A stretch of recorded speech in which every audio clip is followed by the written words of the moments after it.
I welcome you all in the next video tutorial of HP Board of Departmental Examination Paper 1 Financial Administration. So dear all, in this video, we are going to discuss a previously asked question, and this question was asked in May 2021. And the question was, what is the procedure for purchase of good by the purchase committee? As you can see, this video is intended for educational purposes only. There is no commercialization involved, and always refer to standard rule and regulation if in case of any deviation.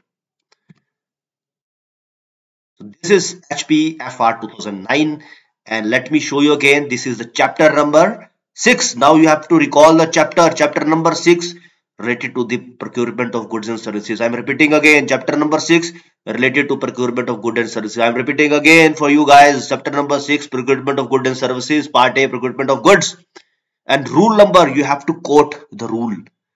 The rule number 97 is without quotation भी हमने कर लिया है. अगर item का जो amount है 3000 या उससे कम होगा, उस केस में बिना कोटेशन कर ही हम उसको प्रिक्योर कर सकते हैं, बिल्कुल. लेकिन एक सर्टिफिकेट ये देना पड़ेगा, ये हम डिस्कस कर चुके हैं. अब देखते हैं रूल नंबर 98 क्या कह रहा है. ये एक लोकल परचेज कमेटी एलपीसी जिसको हम बोलते हैं शॉर्ट फॉर्म में, उसके गठन की बात कर रहा है. अब इसमें अमाउंट क्या रहेगा? Let's start. The purchase of goods, the purchase of goods consisting of costing of rupees 3000 up to 1 lakh. अगर 3000 से ज्यादा 1 लाख तक आपके आइटम का अमाउंट है, कोस्ट है, प्राइस है, तब एक एलपीसी लोकल परचेज कमेटी का गठन किया जाएगा हेड ऑफ डिपार्टमेंट द्वारा, जिसमें 3 लोग होना अनिवार्य है, और वो फिर परचेज प्रोसीजर को पूरा करेंगे. इसको एक बार पढ़ लेते हैं, फिर डिस्कस करेंगे. So purchase of goods costing above rupees 3000 and up to 1 lakh only on each occasion may be made on the recommendation of duly constituted local purchase committee, which consists of 3 members of an appropriate level, as may be decided by the head of department. The said committee shall survey the market to ascertain the reasonableness of the rate, its quality and specifications, and also identify the appropriate supplier. So before recommending the placement of the purchase order, the members of the committee shall jointly record a certificate as under.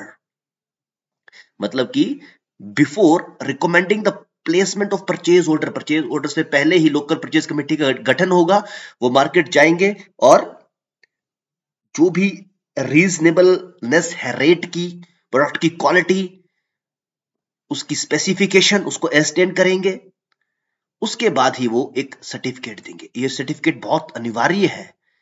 देखते हैं क्या लिखा है certificate. It is certified that we the following members of the purchase committee are jointly and individually certified that the goods recommended for purchase are of requisite specification and quality, priced at prevailing market rate, and the supplier recommended is reliable and competent to supply the goods in question. Very simple. So this is a certificate, very important, that is recommended by LPC, and the above monetary limits may be revised by the finance department from time to time. बिल्कुल, तभी मैं आपको बार बार कह रहा हूं. अभी मैंने इस वीडियो में बताया आपको कि purchase of good by local purchase committee अगर 3000 से ज्यादा और 1 लाख तक होगा, लेकिन ये चेंज भी हो सकता है. इसलिए you have to vigilant to see different amendments pertaining to the government rules and regulation of Himachal Pradesh time to time, and also the government of India, ताकि आपको इस चीज में कोई भी किसी भी प्रकार की एम्बिग्यूटी या कंफ्यूजन ना हो. तो I hope this is clear to you. एक परचेज कमेटी का गठन किया जाएगा, उसकी आपको पावर्स याद रखनी है. प्राइसिंग क्या रहेगी? 3000 से ज्यादा और 1 लाख तक 3 मेंबर्स होंगे, और वो प्रोडक्ट की क्वालिटी को अश्योर करेंगे और एक सर्टिफिकेट देंगे. That is very very essential. So thank you all for your valuable time. एक बार फिर से रिकॉल कर लिए. Chapter 6 procurement of good and services. Chapter 6 procurement of good and services. And yes, the committee is constituted consisting of 3 members, और ये एक certification देंगे. अब हो सकता है कि मार्केट आपके पास ना हो, आपको ऑर्डर प्लेस करना है, ऑर्डर 70,000 का है और वो सामान आपके पास उपलब्ध नहीं है, तो क्या होगा?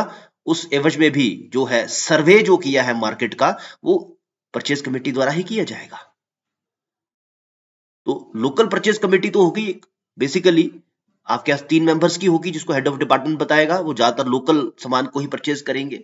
इसके अलावा भी जो हमारी परचेज कमेटी होती है जनरली, वो जरूरी नहीं है कि मार्केट जाके ये सामान को प्रिक्योर करे, लेकिन उसका काम जरूर है कि सर्वे करना है मार्केट का और उसके रेट, उसकी क्वालिटी स्पेसिफिकेशन को देखते हुए वो रिकमेंड करेंगे फिर हेड ऑफ डिपार्टमेंट को, उसके बाद ही परचेज प्रोसीजर को पूरे तरीके से फॉलो किया जाएगा।